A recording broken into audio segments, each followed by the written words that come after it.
Thank you, James. Did I, So now is Q&A session. did I talk too long? No, it was great. Okay. Thank you. My wife said, don't talk too long. Yeah, you didn't. So, yeah, less than 3 hours. That was less than 3 hours, right? That was, Less than 3 hours, yeah. Thank Okay. you all. Let me actually move here. What are we gonna And so do? I'm going to talk a bit logistics. Yeah. Okay. So I want to welcome to the stage my dear friend, my co-author, co-host of our podcast, Uzbekonomics. Subscribe. Batyr Kabilov. He is a PhD student at HBS. Please welcome.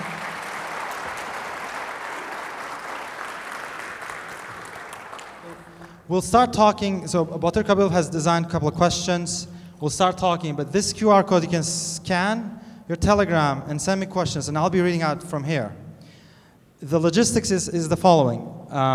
For the best 3 questions, we'll give the Uzbek translation signed by James right now, and hopefully we'll celebrate those great questions. And in the meantime, Batyr Kabilov will take a stage and we'll talk about his question. So let's take a seat. Thanks. Okay. So first of all, thanks so much for coming, and I'm really happy to see every single of you. And again, James, thanks for coming to Uzbekistan and Tashkent. It was a pleasure to spend some time today with you in Tashkent. We went to the Hastimam Charsu Bazaar, and we went to Subway, so it was really a good experience. So I'm going to read some of my questions based on your book, your talk today, and obviously we have some questions submitted by the audience online, and also I'm going to start by asking a very simple question. So you have very careful facts, historical facts in the book, in your talk, and that's the point of your book to describe how the world works and show all the historical facts, or are you trying to change the world by writing your book? So how do you think? I'm sure they're not mutually exclusive, but I want to have your take on this. I think, we wrote the book because, it was a way of summarizing what we thought we'd learned from a kind of lot of academic research. So we did a lot of academic research on these topics, and we published these papers in scientific journals. But we wanted to try to communicate, the ideas of what we think we'd learned to a bigger audience. I think that's what we. I think that was our goal. I think that was our goal. I'm not a politician. I'm not an activist. I'm a kind of academic.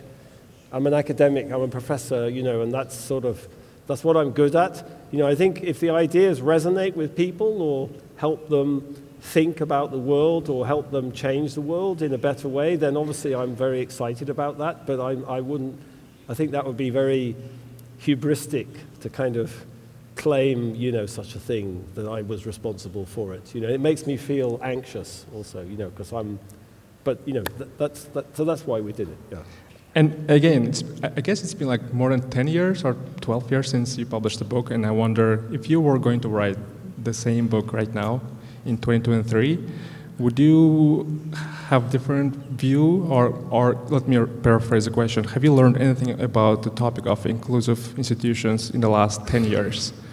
I think one thing we're very dismissive in the book, and I was very dismissive in my talk about like these alternative ideas. Like I sort of said, you can't explain the divergence in Korea by culture or geography, or so I want to keep it simple. But of course, I think culture does matter. Culture matters for what types, how your institutions work, and how, I think culture does matter. I don't think there's anything about, culture in a place like Uzbekistan that has anything other than good effects. I don't think So I think if we were going to write the book again, I think we'd write the same book basically. I think like intellectually, I'm very interested in culture and how to think about culture, but it's a very complicated topic. So I don't think I have the simple generalizations that social scientists have about religion or English people were good and Spanish people are bad. I think that's all nonsense. So we kind of focused on things that we thought were definitely not right, but that's not to say that culture can be important. And the Egyptian case is sort of interesting because the World Bank. The reason I was in Cairo in Egypt is the World Bank asked me to help them think about the political economy of Egypt. And I went there thinking, oh, culture, culture, culture, and I came away thinking, why nations fail. It's funny. So you mentioned culture, so I think there's a problem of two C's. I don't think it's scientifically proven, I'm just making stuff up. Problem of two C. When people try to explain why some nations are successful or rich and why some are not rich, I think first they try to refer or try to explain culture, and the second is corruption. So I think I've seen some of your podcasts or YouTube interviews, and you don't want to talk about the corruption and etc. But I want to have your take on this, because I think it's not trivial for a lot of people that corruption is not the cause, but it's a symptom of or indication of malfunctioning institutions. Yeah. So could you please briefly talk about this? And culture and also corruption cannot be the cause of why some nations are failing and why not. Just a symptom of the malfunctioning institutions. Exactly, yeah. So the word corruption does not appear in why nations fail. And that's because, exactly, you said it exactly right. For me, corruption is just, it's a symptom of malfunctioning institutions. It's a symptom of state institutions that don't work properly. You know, there's a lack of accountability, there's a lack of proper procedures in the state for promotion, for hiring, for issuing contracts. That's an institutional problem. You know, it's not like it's a symptom. You know, you don't want to address the symptom. You want to address the fundamental problem, which is institutional. You know, and if you address the institutional problem, corruption will disappear. You know, I was just in Chile last week in South America, and you may have heard of this famous Odebrecht scandal, this Brazilian construction company that went around Latin America bribing presidents, bribing people in the government, bribing politicians, etc. Okay? So, you know, the last 3 Peruvian presidents were all unseated by Odebrecht scandals. Every single Latin American country has Odebrecht scandals except Chile. Why? Because Odebrecht, there aren't roads in Chile. There's lots of roads, okay? Lots of construction money.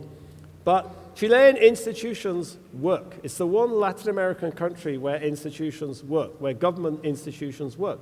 So Odebrecht realized it's a waste of time doing business in Chile. Our model doesn't work in Chile because you can't bribe the politicians. You can't bribe the civil servants. And they just never bothered. So there was zero, you know, so strong institutions, zero corruption. You know, so I think that's the way to think about it, yeah. Yeah, thank you. Again, so you mentioned bribing the politicians. So I want to go back to your example of Carlos Slim and Bill Gates. So in order to have extractive institutions or extractive political institutions, you have to have some wealth in the first place to extract. So I wonder, so for development we need innovation, human capital, technology, etc. But it doesn't mean that extractive institutions are inconsistent with growth. So we have lots of cases. Some people try to bring up, how about China? How about Singapore? How about Korea? Yeah. So we know in that case that growth is not sustainable in the long term, right? So can you unpack a little bit this phenomenon that growth can still occur in extractive institutions? Yeah, I think you know, there's different, you know, I talked a little bit about this so-called extractive growth, you know, that, you know, what happened in South Korea is, you know, exactly if you went back to the 1960s and 1970s when General Park was president, that's an experience, I call that extractive growth, you know. But the difference is that South Korea made this sort of transition, you know, to a much more democratic and much more inclusive society, and that's why that economic growth was sustained, you know. So you could say, well, couldn't China have the same development path? And I think the answer is very unlikely, you know, and if you look at the history of China, you see how unlikely it is. You know, the South Korean military, you know, never had a philosophy that they were the rightful rulers of South Korea. You know, after General Park was assassinated in 1979, the military kind of extracted themselves they got themselves out of government. Of course, people protested, and you know, and it's not like, you know, they were pushed, you know, but they also had no philosophy of being the rightful rulers of South Korea. The Communist Party, is trying to reclaim the inheritance of the imperial state. President Xi is opening Confucian institutes everywhere. He quotes Confucius the whole time. They see themselves as the legitimate rulers of China, And I think if you look at the history of China, you see that there's no history of accountability, or there's no history of, before President Park took over in Korea, there was actually democratic institutions in the 1950s. So I think, what's going to happen, I don't know. Why isn't extractive growth, why is it transitory? I kind of emphasized these sort of political consequences. I would say, it's obvious why it's not sustainable. Think of my Jack Ma example. You can't sustain innovation in such a society.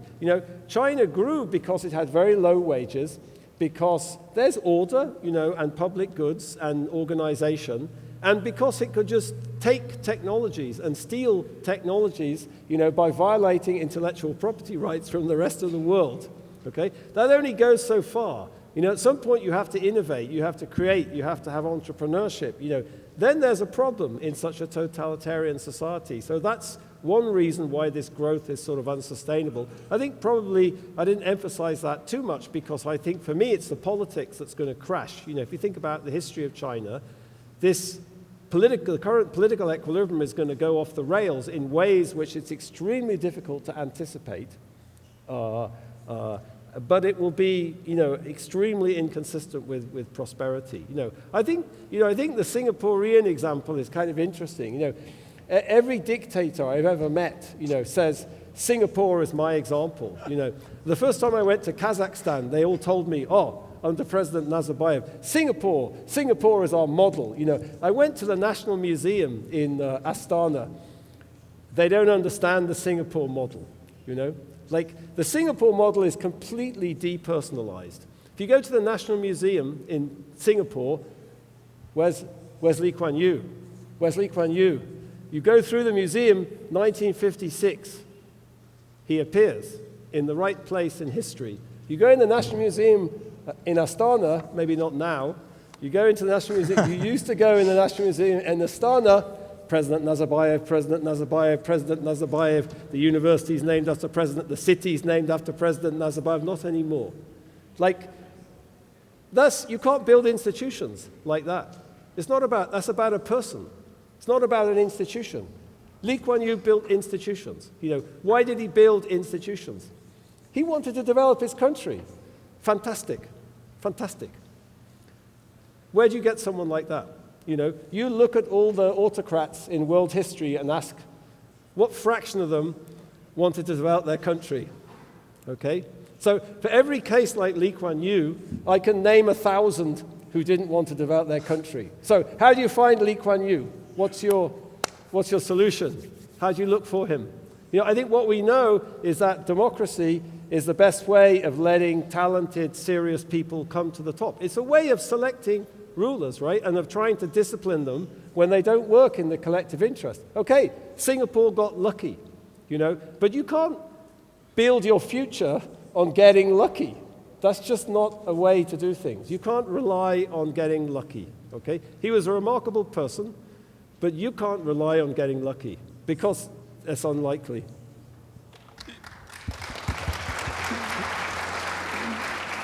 Yeah, you cannot gamble country's future on a lottery ticket. It can be either Mugabe or Lee Kuan Yew.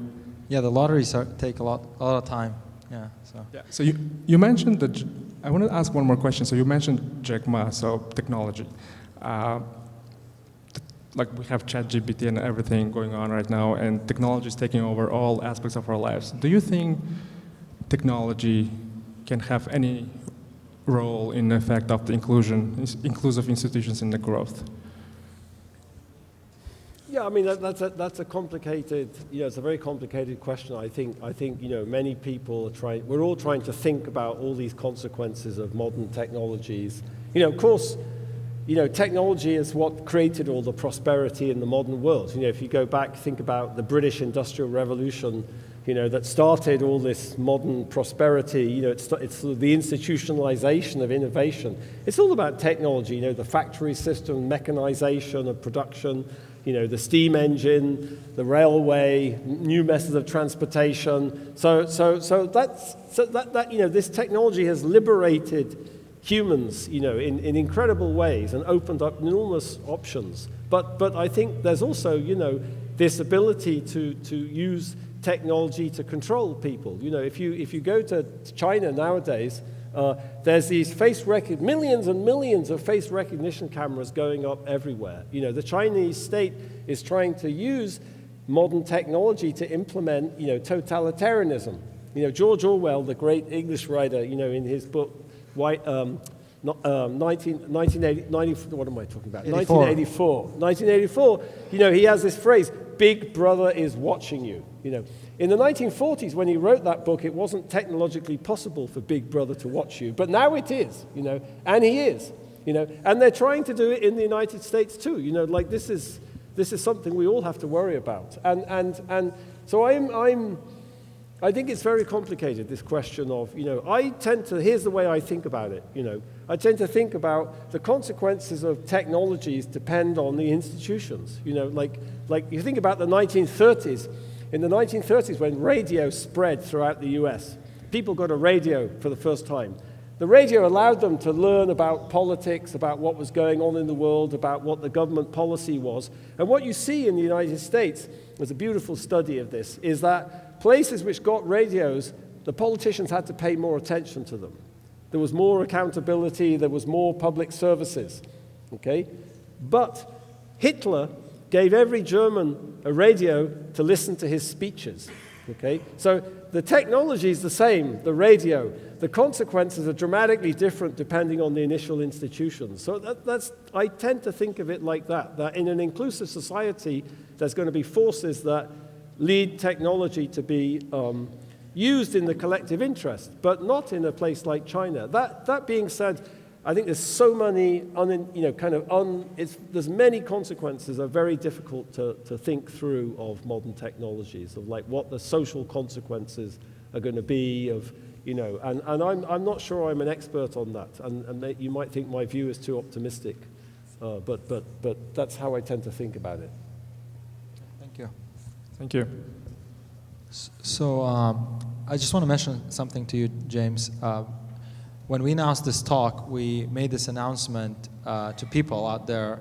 If they want to attend the talk, they can fill out the questionnaire, like a short essay, and they can put the questions that they want to ask you.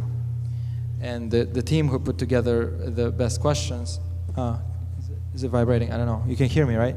Yeah. The list of questions was brought here, and many hundreds of students who have asked the questions are there. So I was thinking to offer you a couple of things. You brought, I don't know, I think, yeah. So you've written a new book, The Narrow Corridor, and most of the people who ask those questions have read the old book. So his offering is, let's also sign about 4 copies of The Narrow Corridor to the best questions that were part of this essay competition. Okay. And so Batir Kabil will read them out, but I'm continuing to monitor the audience questions right now. If you can go ahead, and you can announce their name and then say, we have 4 questions. So yeah, we have 4 copies of Narrow Corridor, so he'll sign. Yeah, thank you. So the question comes from Ibrahim from Namangan, but actually the same question has been asked multiple times, and I think people ask the same question all over again. And you said you don't like talking about or talking to the policymakers, but again, what advice would you give to the policymakers who are trying to promote economic growth and development in countries with weak or extractive institutions? So conditional on having weak. It's super. The acoustics are really weird. So you can hear? Yeah, I can hear, but it's very weird, the acoustics. So what's the question? So the question is, what advice would you give to the policymakers in the countries with the existing weak institutions, extractive institutions? So they're trying to do something, but is there anything you could tell them maybe to do or maybe not to do, which I think is more importantly? I mean, I think that that depends a lot on the contexts. It depends a lot on like the political interests. It depends a lot on, who's powerful. I think what you see in, I mean, what you see in, you see common things in many experiences of reform. That there's always vested interests in any particular system. So you have to keep those people happy with a new system, with an inclusive system. Like if you look at the development of the English economy, there were lots of people who had a vested interest in extractive institutions, the monarchy, landed aristocrats, etc. So when more inclusive institutions started to be constructed in England, those people were kind of left alone. They're still there, aristocrats in England. By the way, England was invaded in 1066 by the French, by the Normans. Okay?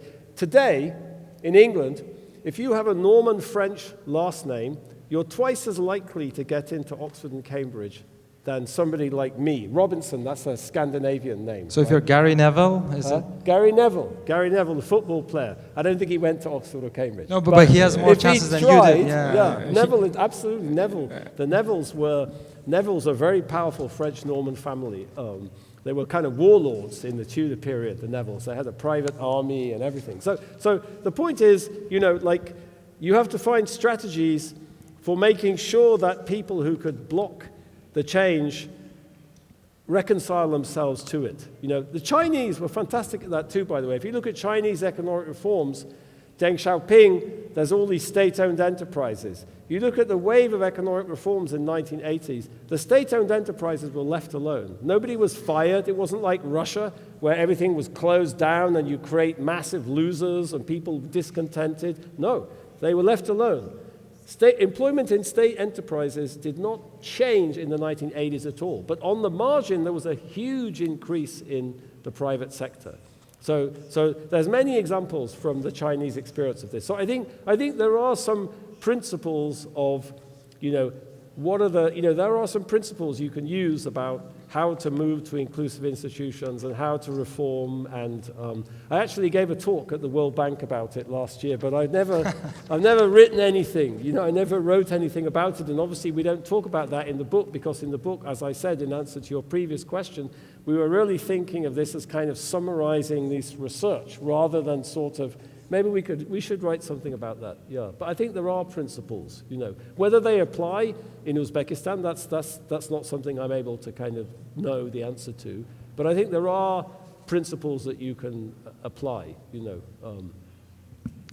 Thank you, and thanks to Ibrahim for the question. I guess I'm going to ask a second question. It's coming from Muslima Sadikova from Tashkent city.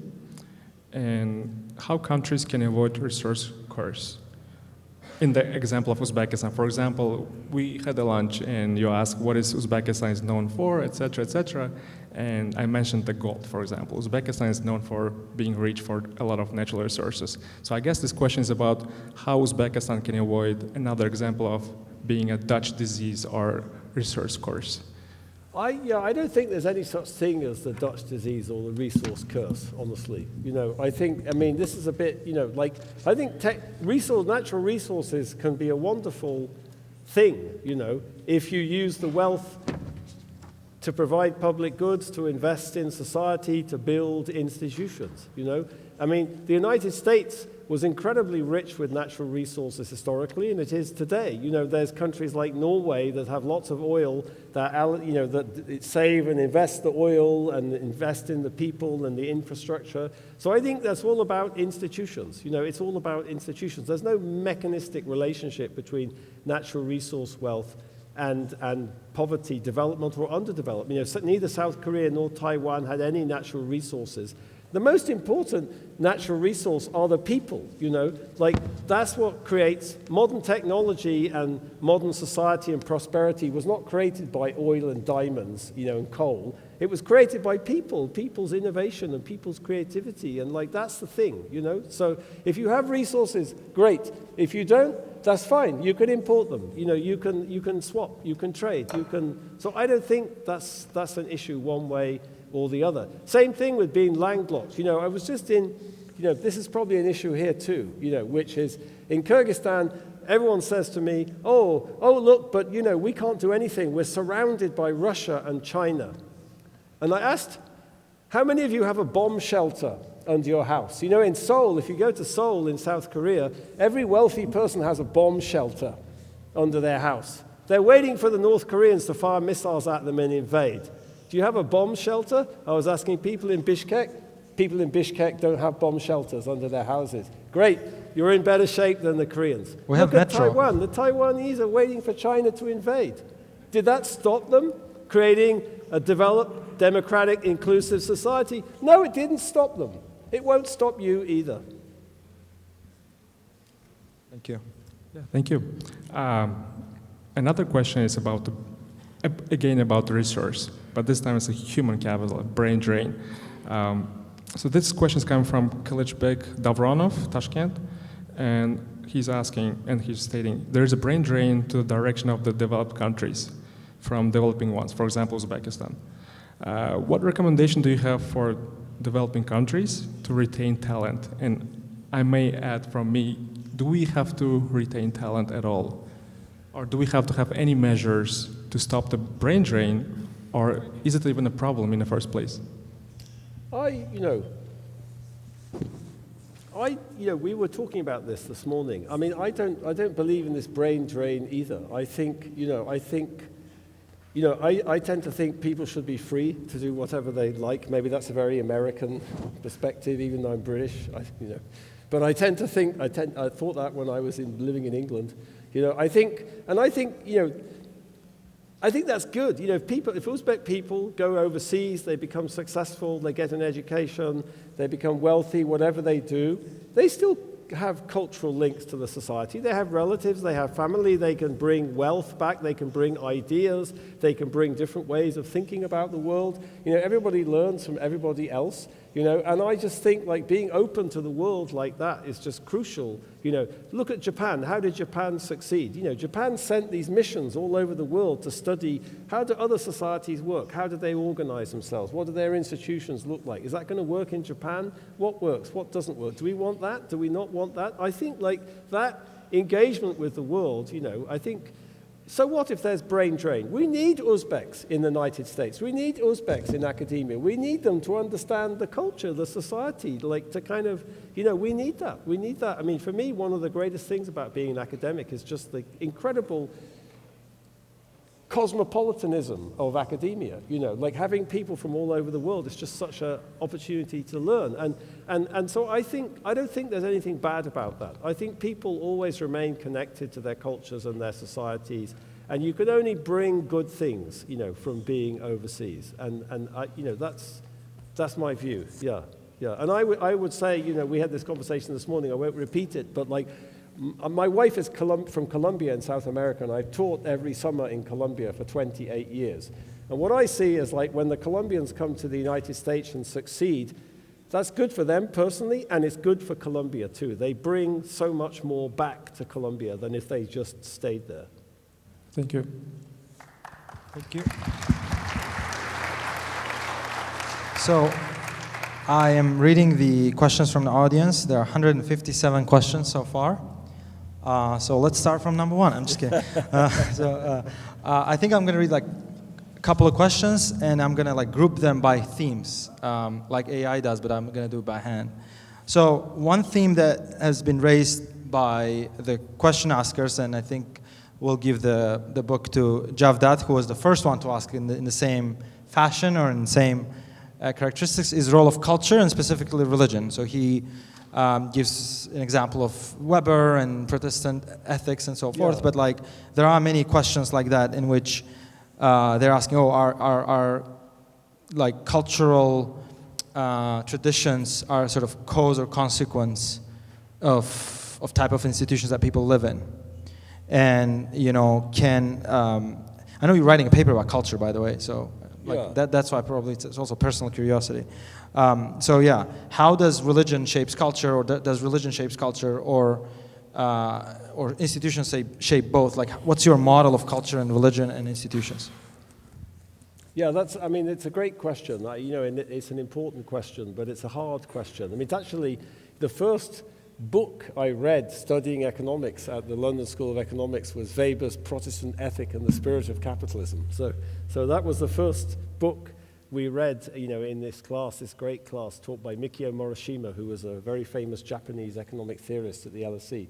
So I think that's a very interesting hypothesis, but I don't think there's much evidence for it, honestly, that Protestantism. I think what I see around the world is, of course, you could say religion is very important for building institutions and, establishing the law, the rule of law, and for kind of organizing society.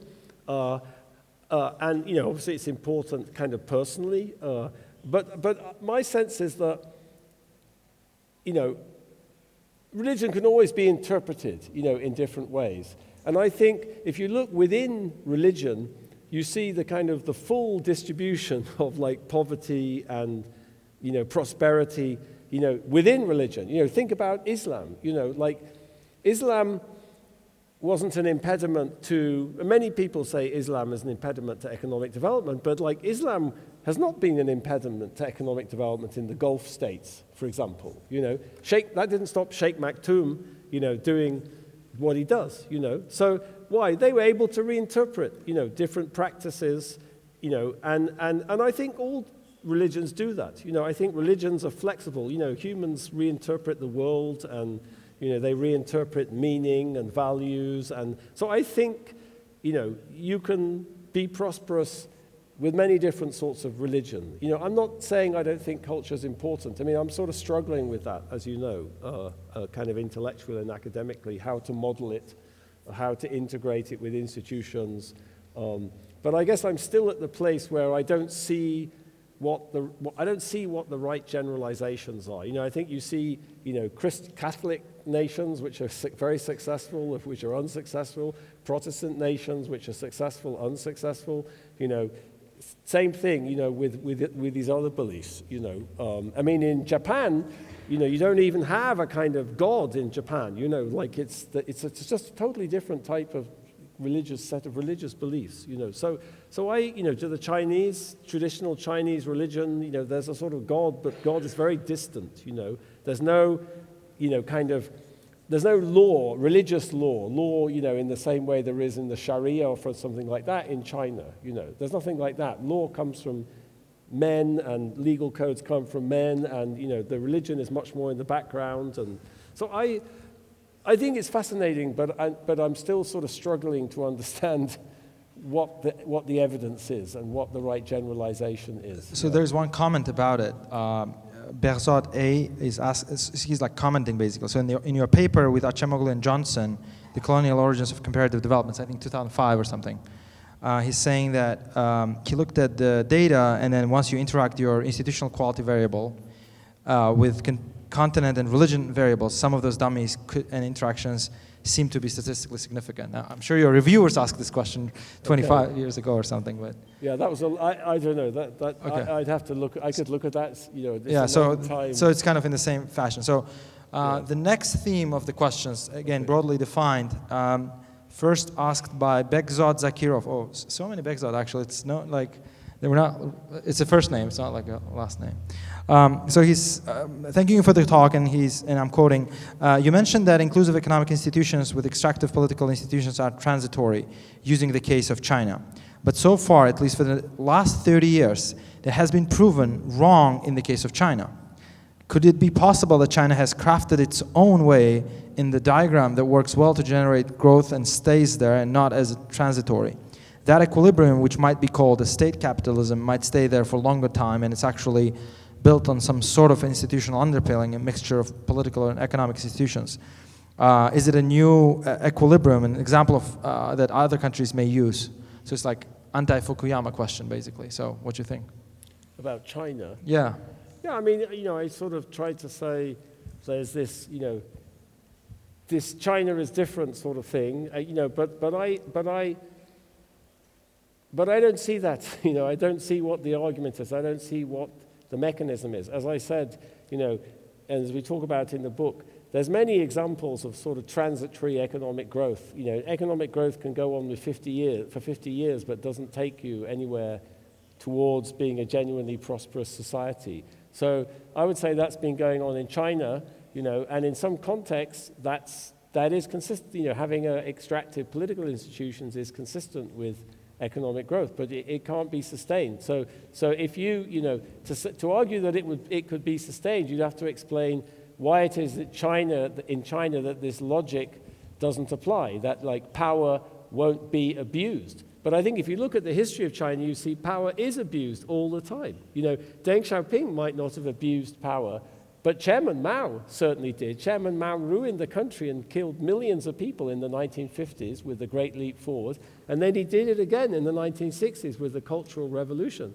Tell me what's going to stop that happening, you know? And I think like, so that's, if there's a cultural story about China, like why didn't it stop Chairman Mao killing millions of people? You know, why didn't it stop him ruining the economy in the 1950s? You know, I just like, so I don't see, I mean, I threw out that idea of meritocracy because that's one of the things that people discuss. But of course, meritocracy goes back, you know, it goes back before Confucius. You know, it goes back, you know, Confucius said he was just trying to recover the past. You know, he wasn't innovating, you know. By the way, that's a very common thing about successful transitions also. Like, successful transitions always claim they're not doing anything new, they're just recovering the past, you know. They're recovering our lost rights or our lost identities, all right. It's quite common, actually. So, to China question. So I think you have to propose a mechanism. Give me a mechanism. Like, I just don't see, like, you know, my view is simple, and I think it's consistent with the history of China. You know, I think, yeah, there have been these massive improvements in inclusion, but I don't see how that can last, and I don't see how you can have a genuinely innovative economy in this kind of totalitarian environment where if you criticize the government, you disappear, basically. Like, so, I mean, what would you do if you were a businessman in China? Now, you could sort of say, well, okay, I just don't talk about politics. I'm going to be a business person, I'm going to invest, and, you know, I'm not going to talk about politics. And that's going to be successful, right? Because Chinese people aren't corrupt. Chinese people aren't going to come and shake you down if you're just a businessman minding your own business and not getting involved in politics. Nonsense. Of course they are. Like, what's going to stop them? There's masses of corruption in China, okay? So that, you know, Chinese people are just, you know, like the same as anybody else, you know, in my view. So I don't see, you know, if you look at the evidence, I don't see the mechanism, I don't see the argument for why China can solve this problem, you know, that nobody else managed to solve, you know, in world history. Let me see. So there's a question related to this then, asked by why? Oh, so Yuli Yusuf, again, now I get it. So I'm translating it. He says, how can you basically encourage creation of more inclusive institutions in an environment where people that shape institutions may not be interested in them? So it's like kind of a paradox in some way. So like, how can they start? Yeah. Like, well, that's, you know, that's why extractive institutions can be so persistent. Yeah, because you know, people are benefiting from the system. People are benefiting from the extractive institutions. You know, that's how Carlos Slim amassed a fortune of $50 billion. You know, so in any extractive society, you know, even in, you know, North Korea, you know, the elite of the Communist Party are benefiting like crazy. You know, it was one of the biggest importers of Martell cognac. You know, I can tell you, most people in North Korea don't get a smell of Martell cognac. Okay, so some people are doing very well, you know, out of the system in North Korea, even if most people are completely impoverished. And that sounds like a very crude generalization, but I think that's the sort of big picture. You know, if I go to Zimbabwe, and remember I mentioned in Zimbabwe, the white people basically all left. They all got kicked out of the country. Until 1980, the white people owned nearly all of the land. They owned all the good agricultural land, which they stole from the Africans, of course, historically. Now, who owns all the agricultural land if the white people left? The political elites of the ruling party own all the land. And when I was doing field work in, I'll tell you this story because I think it's sort of, you see how I think about these things. When I was doing field work in Zimbabwe, I had breakfast with the CEO of a very big multinational who I shouldn't name. Very interesting Egyptian lady. And so I was asking her about the politics of Zimbabwe and like why was it so difficult to kind of create better institutions. And at some point she just started looking really bored. And she said, I don't know what your problem is. Like, what is your problem? Like, it's just not very complicated. It's not complicated. There is plenty of wealth in this country for 300 people. And I'll tell you exactly who they are. And she started like... Okay. So, and that's a very crude example. It kind of fits. It's more like 4,000, actually, in Zimbabwe. And, I mentioned the 11 families in Guatemala. It's a sort of crude, but I think that kind of gets across the problem. So that's the problem in Zimbabwe. The problem in Zimbabwe, and this is the political problem that often you have to, deal with when you move to a more inclusive society. You have these 4,000 people in Zimbabwe, So they're benefiting a lot from the system, even though most people are extremely poor, far poorer than they were 50 years ago. So how do you get them to accept something different? Of course, that's partly about power. It's partly about power. But it's also about seeing themselves in a different society. Like, I always think, like, how can you be happy with this? How can you be happy with people starving, so I think, I hesitate to use the word, but since you brought it up, culture, there's a cultural transition of like, and that's what Deng Xiaoping did. Deng Xiaoping, there were lots of losers, that they tried to deal with. But Deng Xiaoping had to kind of try to address a lot of the cultural issues as well. Like he created market reforms in a context that was extremely hostile to it. Remember what he said? To be rich is glorious. Okay, to be rich is glorious.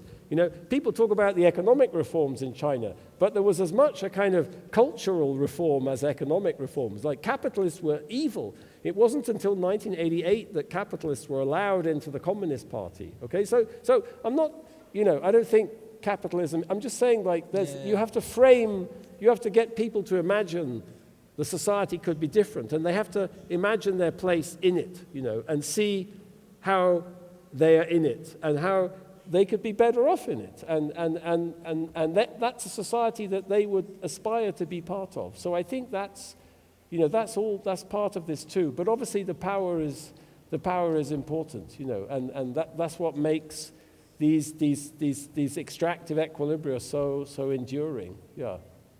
So thank you for the answer. And then we have last question, which a lot of people ask, and I think Muzaffar formulated the best, probably. It's the question of path dependence.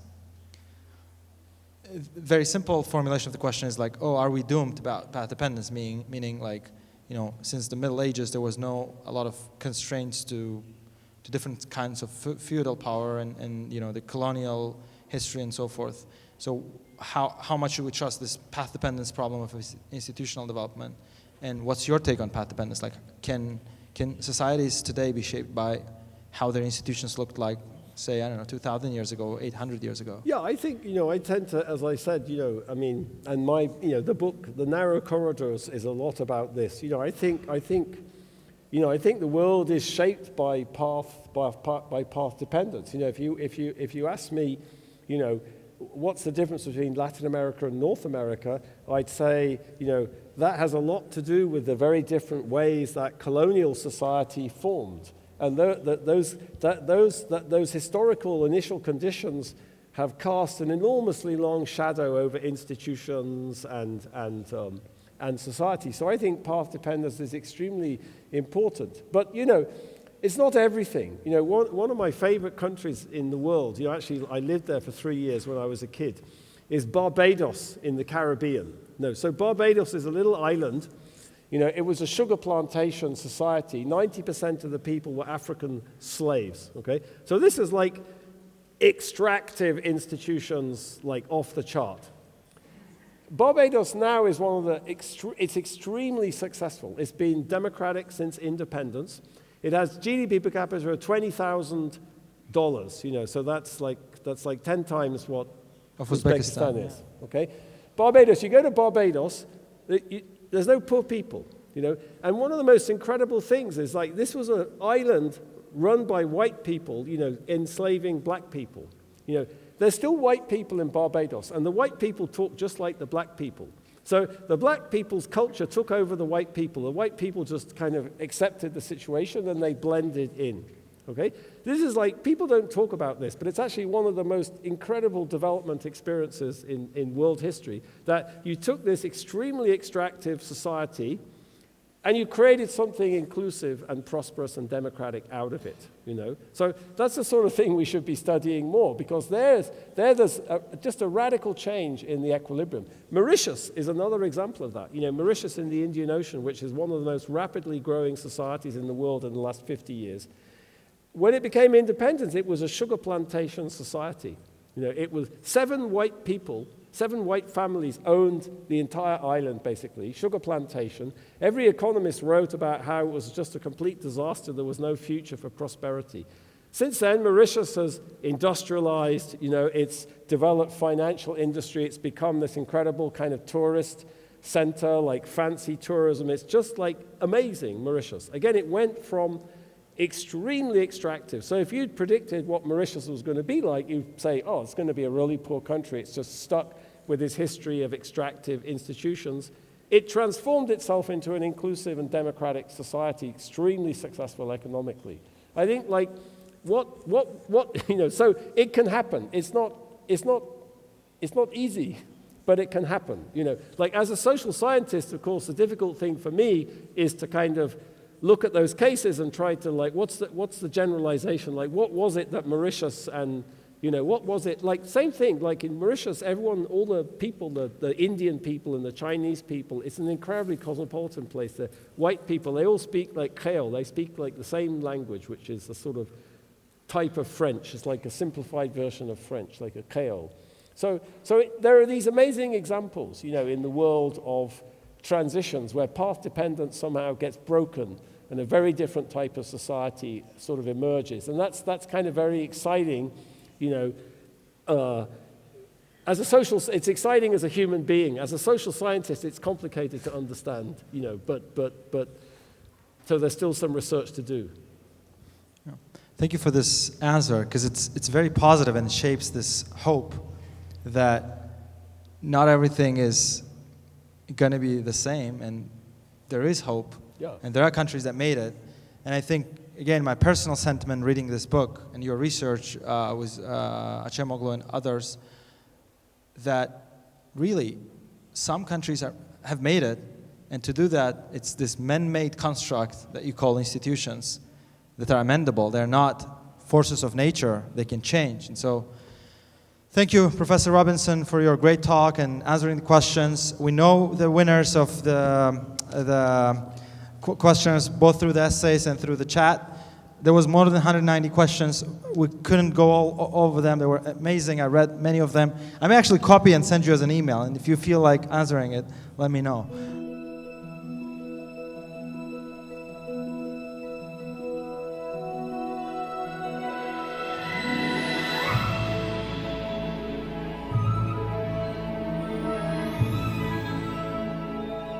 Avvalambor taassurotlar bilan bo'lishadigan bo'lsak, birinchi endi sal yarim hazil, yarim jiddiy gapdan boshlayman. Ilgari O'zbekistonda o'zbek millati ko'proq shunaqa katta hashamlar, ko'proq to'ylarga yoki qanaqadir konsertlarga bag'ishlangan bo'lsa, mana menimcha ilk borlardan biri bu xalqaro dunyo bestsellerlariga qiziqish bilan aynan ancha oson bo'lmagan jiddiy mavzuga shuncha odam yig'ilgani albatta xursand qiladi.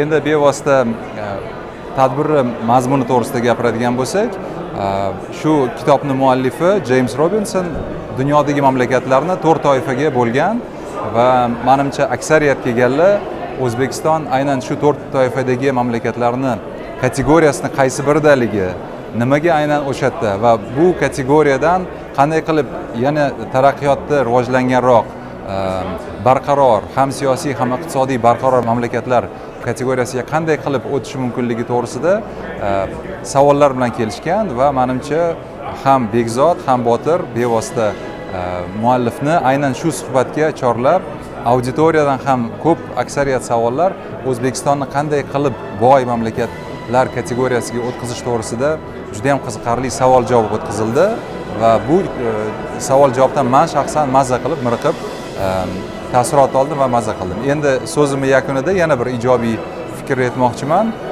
Menimcha oxirgi bir 10-15 yilda O'zbekiston yoshlari ko'p aksariyati yoki xohlaganlari ingliz tilida bilim olganini natijasini ko'rdim. Kommentariylardagi 100 dan ortiq savollar hammasi ingliz tilida bemalol savol berganlari menga juda ham yoqdi. Ya'ni O'zbekiston yoshlarida yuzlab va minglab shunday ilg'or fikrlaydigan, raqobatbardosh, ingliz tilida bemalol fikrini ayta oladigan va eng muhimi tanqidiy fikr oladigan yoshlar bor ekan. Demak, bizning mamlakat sifatida kelajagimiz bor deb o'ylayman. Rahmat. Bu tadbir juda ham yaxshi o'tdi deb o'ylayman. Kitobxonlar muallif bilan tanishishdi, savol-javoblar bo'ldi, qizg'in mulohazalar ham bo'ldi. Men o'ylaymanki, bu tadbirlar, shunga o'xshagan tadbirlar davom etishiga hissamni qo'shaman va muhim mutafakkirlarni O'zbekistonga olib kelish bilan shug'ullanamiz. O'ylaymanki, mamlakatlar tanazzuli sabablari o'zbekistonlik kitobxonlarga qiziq bo'ladi va muallif bilan yaqin ko'rishib, undan nasihat olish ham bir yaxshi tuyg'ular bergan bo'lsa kerak. Katta rahmat hammaga.